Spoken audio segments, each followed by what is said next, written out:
салом дӯстон, инак ширкати дорувори софсавдо тахфифи солинавии худро оғоз намуд. Барои зиёд кардани риш ё барои зиёд кардани мӯи сар ё барои кам кардани вазни худ ё зиёд кардани вазни худ ё барои зиёд кардани қувваи мардинагӣ ба ширкати дорувори софсавдо муроҷиат кунед. Барои дархостҳои худро равон кардан аз сайти софсавдоро истифода баред. Рақамҳо дар рӯи экран. Доставка ба ҳама шаҳрҳои Федератсияи Россия барои соли нав то хонаи шумо бепул мебошад. Шаҳрҳое ки берун аз Россия ҳастанд дар муддати 2 рӯз доставка карда мешаванд.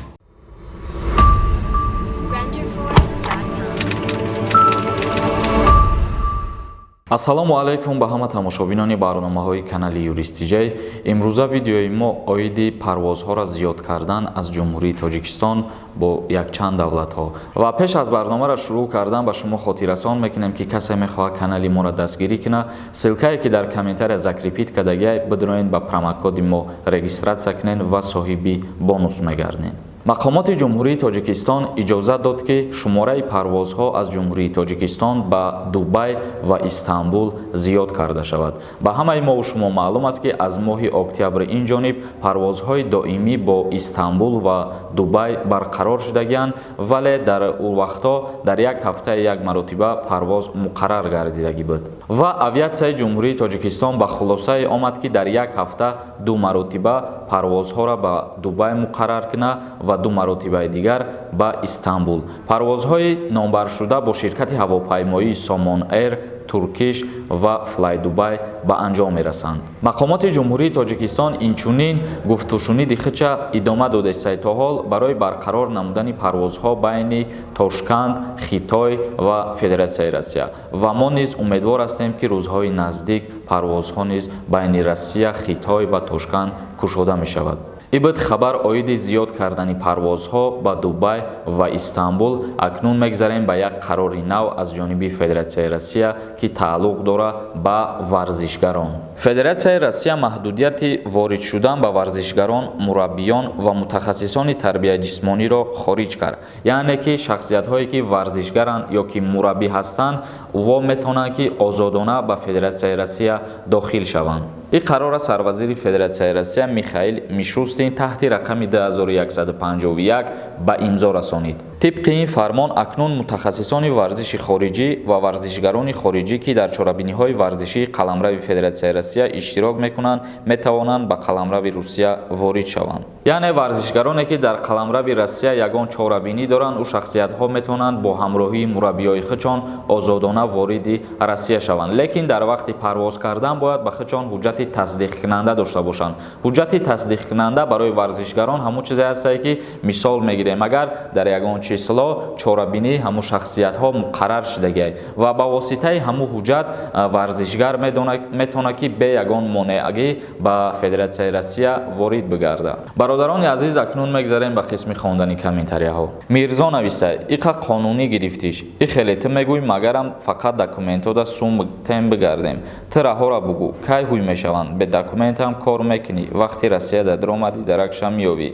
برادر عزیز وقتی که روسیه در آمدی درکش میوی وقتی که به دکومنت باشی مبادایی که یک دستگیرت کردن بعد دپارتاسیات میکنن. فریدون جلیلوف نویسه آدمایی که یکم با روسیه رفتنیان چرا زاگرام پاسپورتی تاجیکی رفتن میتونن یا اینکه نه متاسفانه نمیتونن با زاگرام پاسپورتی تاجیکی تا یگان اساس نداشته باشن. اگر علی جان اس نویسه سلام اکای سوربون بگو کی امنیستیا میشود برای آدمای زاپرت شده یعنی 9 ماه به رجیستراسیون بدیم. این حقوق ویرانکنی شما خرد حساب میشود یا که نه من نمیدونم میشه متاسفانه لیکن بعد از سال نو با پیشنهاد سفیر جمهوری تاجیکستان در فدراسیای روسیه امامالدین ستارزاده باید که 257,000 نفر شهروند تاجیک عفو کرده شوند. عفو همون شخصیت هایی میشوند که حقوق ویرانکنی های خرد کرده گیان یعنی که یگان جریمه های سبک شان کرده گیان 9 ماه و 1 سال و 2 سال به دکمه گشتگی ها در این چیز داخل نمیشود. لیون نویسه سلام علیکم عفو کنن ویدیو کمرد پشکی رحمت گپ نیست اگر همی قرارش که برآمد ما حتما به شما ویدیو میکنیم میگیم. Дус Ҷалолов нависад: салом ака, ягон вариант нест Россия бирем. Ай Россия справкаи духтур роӣ кунанд, бигӯянд ки лечения мерем. Агар справкаи роӣ кардаи ва ё асос надошта бошаву тани шумо солим боша, дар ин ҳолат вай фалшиви ҳисоб мехӯрад ва шуморо мегардонанд. Мумкин аст ки депортатсиятон кунанд ё мумкин аст ки нисбати шумо парвандаи ҷиноятӣ оғоз кунанд. Комилов Парвиз нависад: салом акаи Сорбон, ман вид на жительство дорам. Баъди соли нав ба Тоҷикистон равам, омада метавонам Россияда. Албатта ки бе ягон монеагӣ шумо метавонем бо бирем ба Россия. Самир Неъматов нависад: салом ака, як савол доштам. Агар медонистен, ответ медоден. Ҳозир одамо ба заключения духтур Русия рафтаистанд. Бо ҳамин заключения рави ЗАГС кардаву РВП ё вид на жительство ё ягон документ карда метавонӣ ё ин ки не. Шумо ба ҳуҷҷати духтур танҳо барои табобат кардан рафтан метавонед. Мисол агар ба шумо справкаи духтур роӣ кунанд, шумо бирен бигем патент кунед, кору фаъолият кунед, и хеле намешавад. Холмуродов Холмад нависад: медицинское приглашение чӣ тавр бошад ва аз Россия ба посольствои Россия равон мекунад ё WhatsApp қатӣ равон кунад ҳам мешавад. WhatsApp қатӣ намешавад ва ба посольстварам равон намекунанд. Через факс ба номи ҳамун одам равон мекунанд аз ягон беморхонаи Федератсияи Россия ки анаму шахсият дар ҳақиқат ба ягон беморӣ гирифтор астад. Ва через факс ура ки равон кардан, шумо ба ҳамун справкатон мерен аэропорт ва ҳамун ҳуҷҷата нишон метиҳену чиптаи хитона харидорӣ мекунед. Силвестр нависад: салом бародар, ку ягон маҳсулота ба мо бигӯ ки нархаш дар ватан баъди қимат шиданаш арзон шида боша. Ҷавоби суолро интизорем. Бо қарори раиси шаҳри Душанбе ҳамаи бозорҳо бояд назорат карда шаванд ва дар як ҷаласа дар як маҷлис раиси ҷумҳур низ ин чиза таъкид карда гуфта буд ки назорат кунанд оиди паст шидани нархи наво, яъне ки нархи наворо назорат кунанд ки баланд нашавад. Мумкин ки баъд аз соли нав нархи наво арзон шавад. Атобоев нависад: салом алейкум, барои чӣ кажди 20 секунд реклама мондагӣ? Сабабаш чӣ боша? Сабабаш бародар ира ман намемонам, ира ютуб худаш мемонад. Раъно Юнусова нависад: салом акаи Сорбон, мебахшеду ҳамун пуштатона свет ликнед. Вай сиёҳ дилгир шудем, илтимос дарё баҳор монед. Гап нест, мемонем. Дарёро ҳам мемонем, баҳор ҳам мемонем. Баҳор шава оли. Раҷабова нависад: салом, гражданини Тоҷикистон аз Беларусия метавонад ба Россия дохил шавад? Илтимос ба ҳамин савол ҷавоб диҳед. Бисёр ҳам зарур аст, дар он ҷо кор мекунад, мехоҳад ба Россия дохил шавад.